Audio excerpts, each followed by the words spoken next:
আসসালামু আলাইকুম সম্মানিত ভিউয়ার্স, আপনারা কিভাবে একটি সিআরটি টিভির পুরাতন সার্কিটের পরিবর্তে একটি নতুন সার্কিট লাগিয়ে নেবেন অথবা একটি নতুন পিসি বোর্ড লাগিয়ে নেবেন। তো চলুন কাজটি শুরু করা যাক। তাই প্রথমে আমাদের পুরাতন সার্কিটটি খুলে নিতে হবে। এজন্য আমাদের আর্থিং এর সাথে লাগিয়ে ফ্লাই ব্যাগের নিচ দিয়ে শর্ট ভেঙে নিতে হবে। এখানে এসটি জমা থাকে, তাই আপনারা সতর্কতার সাথে কাজটি করবেন।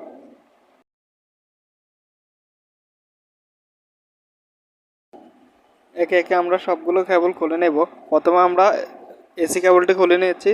তারপর পিটিজির পাশে আমাদের যে ডিগাজিং কয়েল লাইনটি আছে, আমরা ডিগাজিং কয়েলের লাইনটি খুলে নেব। আমাদের কিবোর্ডের লাইনটি আমরা খুলে নিতেছি। তারপর আমাদের সাউন্ড আইসির পাশে স্পিকারের দুটি লাইন আছে, আমরা দুটি স্পিকারের লাইন খুলে নিতেছি। আমাদের তারপর রিমোট সেন্সরের লাইন, এটি হচ্ছে রিমোট সেন্সরের লাইন, আমরা খুলে নিতেছি। এখন আমরা টিপ থেকে কয়েলটি আস্তে আস্তে খুলে নেব, যাতে জোরে চাপ না লাগে। তারপর টিউবের বেসের সাথে আর্থিংয়ের তারটি আমরা খুলে নিচ্ছি। এখন আমাদের ইউপ কয়েলের লাইনগুলো আমরা খুলে নেব। ইউপ কয়েলের যে 4টি লাইন থাকে, ভার্টিক্যাল এবং হরিজন্টাল লাইনের তার, সেগুলো আমরা খুলে নিতেছি। ইউপ কয়েলের লাইনগুলো আমরা খুলে নিয়েছি। এখন আমাদের সম্পূর্ণ পিসিবির লাইন সবগুলো খোলা হয়ে গেছে। আমরা নতুন পিসিবি বোর্ডটি কার্টুন থেকে বাইর করে নিয়েছি। আর আমরা এখন দেখব আমাদের নতুন পিসিবির সাথে আমরা কি পেয়েছি। আমরা একটি রিমোট পেয়েছি এবং একটি প্রাইমারি থেকে সেকেন্ডারিতে যে ভোল্টেজগুলো আসে সেটির একটি কয়েল। আর আমরা পেয়েছি ফ্লাইব্যাক, নতুন পিসিবির সাথে একটি ফ্লাইব্যাক।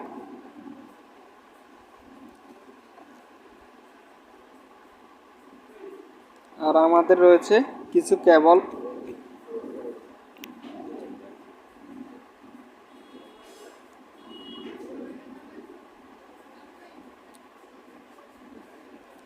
আমাদের ভিডিও ইনপুটের যে কেবলটি আছে সেটি, এবং কিবোর্ড এবং রিমোট সেন্সর, যেটি দিয়ে আমরা রিমোট কাজ করে যে সেই সেন্সরটি এবং কিবোর্ড। আর আমাদের হরিজন্টাল অ্যান্ড ভার্টিক্যালের কেবলগুলো।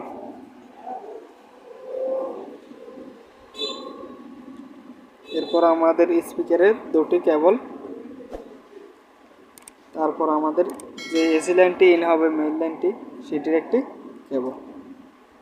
এবং পিসি বোর্ডের সাথে বেস বোর্ডটি একসাথে থাকে, এটি আমরা আস্তে করে আলাদা করে নেব।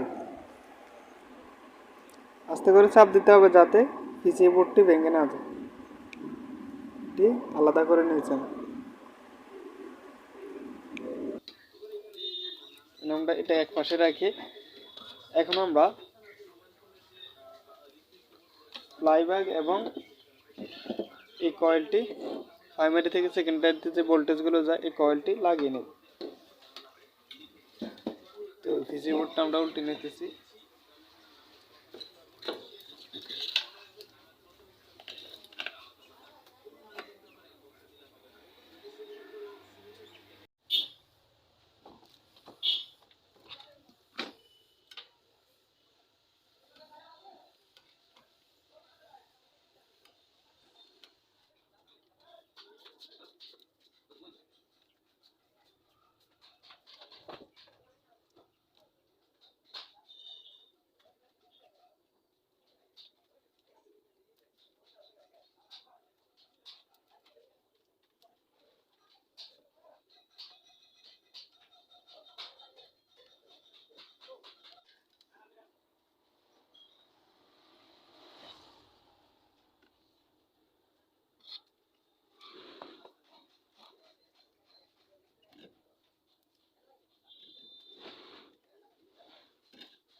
আর যে সেকেন্ডারটি আছে সেটি আমরা বেসের পাশে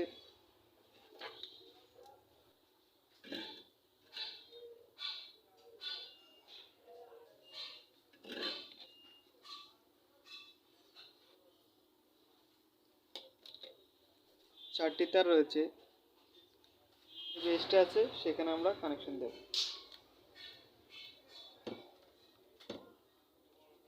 তার যে কানেক্টরটা আছে সেটি আমরা প্লাই ব্যাগের পাশে আরেকটি কানেকশন দেখতে পাচ্ছি, সেখানে কানেকশন দেব। কেবল লাগবে, তো আমরা সেখানে এসি কেবল কানেকশন করতেছি। আর আরেকটি লাইনে আমরা ডিগেজিং কয়েলের কানেকশন দিয়েছি। আমরা সাউন্ড আইসির পাশে যে কানেক্টর দুটি রয়েছে সেখানে আমরা স্পিকারের কানেক্টর দুটি কানেকশন দেব, বা স্পিকারের কানেক্টর সাব দিয়ে লাগিয়ে দেব। কোনটা রিমোটের সেন্সর এবং কিবোর্ডের লাইন লাগাবো। রিমোটের সেন্সরটি এখানে আমরা লাগিয়ে দেব। আর আমরা এটি হচ্ছে আমাদের কিবোর্ডের লাইনটি লাগিয়ে দিতেছি।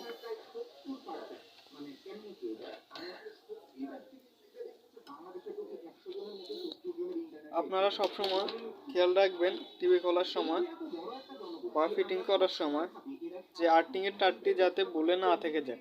আর্থিং এর তারটি আপনারা অবশ্যই লাগাবেন, না লাগালে কিছুদিন পরে আপনাদের ফিক্সার টিপটি নষ্ট হয়ে যেতে পারে। এখন আমরা বেসটি লাগিয়ে দেব।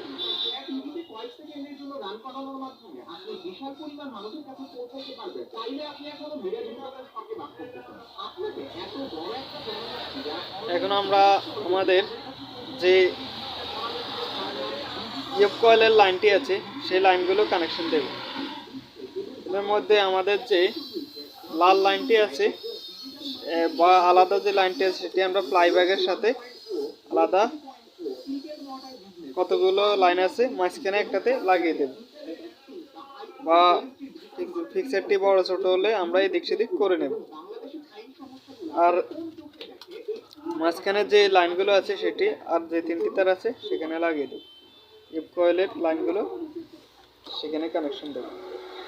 এখন আমাদের পিসিবিটি সম্পূর্ণভাবে আমরা লাগানো হয়ে গেছে। এখন আমরা লাইন দিয়ে চেক করে দেখব।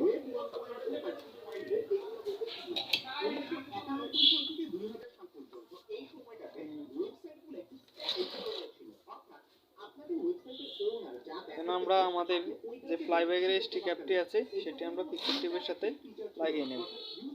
আপনারা এখানে লাগানোর সময় অবশ্যই হিট সেন গাম লাগিয়ে নেব।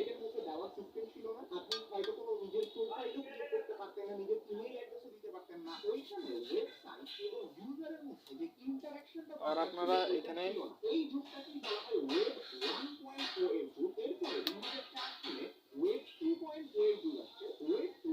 এখন টিভিটিতে লাইন দিয়েছি এবং লাইন দেওয়ার পরে আমাদের টিভিটি চালু হয়েছে, কিন্তু আমরা দেখতে পাচ্ছি দুই পাশে কালো হয়ে গেছে। এখন উপরের দিকে ফিক্সারটি বড় হয়ে গেছে, অর্থাৎ আমাদের যেভাবে ফিক্সারটি থাকার প্রয়োজন বা যেভাবে থাকার কথা সেভাবে নেই, একটু ফাঁস থেকে ছোট আছে এবং উপরের দিকে বড় হয়ে গেছে। এখন আমরা রিমোটের মাধ্যমে ফিক্সারটি ঠিক করে নেব।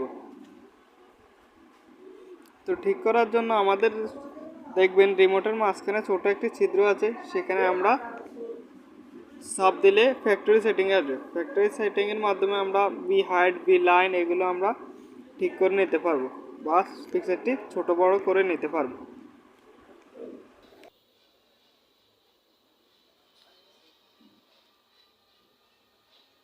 দেখতেছেন সাইড ছোট করার সাথে সাথে আমাদের ছোট হতেছে।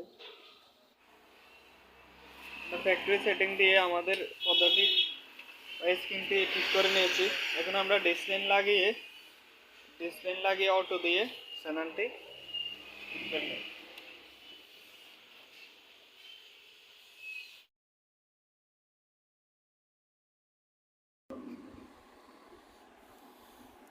আমরা এখন অটো দিয়েছি, অটো দিয়ে শেষ হলে আমরা টিভিটি ফিটিং করে নেব। আর যারা টিভির কাজে একদমই নতুন তারা যদি কোনো সমস্যা পড়েন অবশ্যই কমেন্ট করে জানাবেন, আমরা সমাধান দেওয়ার চেষ্টা করব। আমাদের ভিডিওটি ভালো লাগলে লাইক দেবেন। আর আপনি যদি আমাদের চ্যানেল নতুন হয়ে থাকেন তাহলে সাবস্ক্রাইব করে পাশে থাকা বেল আইকনটা অন করে দেবেন, যাতে পরবর্তী ভিডিওর নোটিফিকেশন সবার আগে আপনার কাছে পৌঁছে যায়। ধন্যবাদ, সবাই ভালো থাকবেন, সুস্থ থাকবেন।